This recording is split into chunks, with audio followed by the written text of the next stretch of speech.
na-trap tayo dito sa loob. Kaya no choice tayo. Hindi 4x2 lang ang Fortuner, kaya hinila tayo ng ating 4x4, the Beast.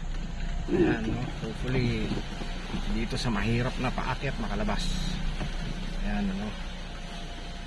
Okay, medyo malupit ito, kaya alalay ng matindi.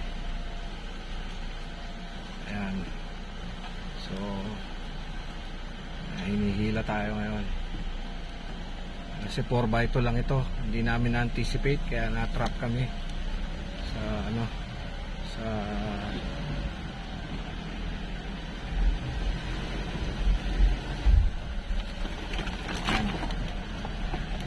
ayan, nakakatakot kasi pwede kang mahulog sa bangin, nagkamali ka ng liko rito.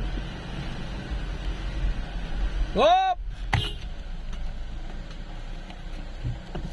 Okay. O sige, abante. Abante. Sige, abante na.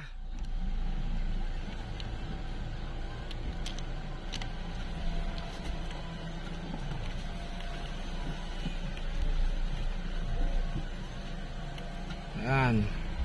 Sige, naka-slow mode tayo.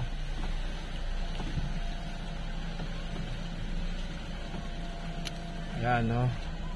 Nakakatakot, first time kong hilahin na ganito ang Fortuner, kasi wala talaga, hindi makaakyat dito sa burak at putik. Ayan. Pero this is another experience. At least we are learning. Hop up! Okay.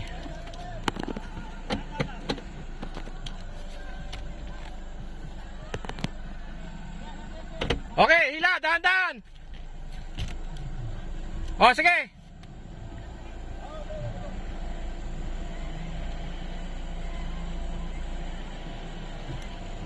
Okay, alright. Oh.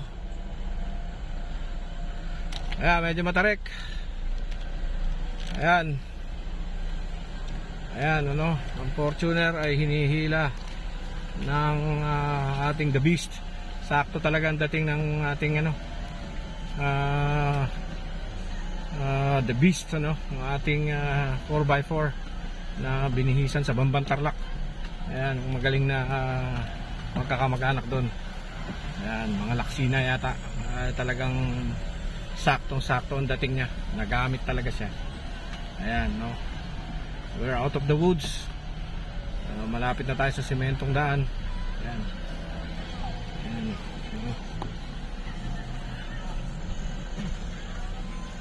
Ayan, ano. Alright. Malapit na tayo sa highway. Yan po ang ating lugar. So thank you very much. Tingin ko kaya na rito. Makakaakyat na. Ayan, patag na. Ayan, thank you.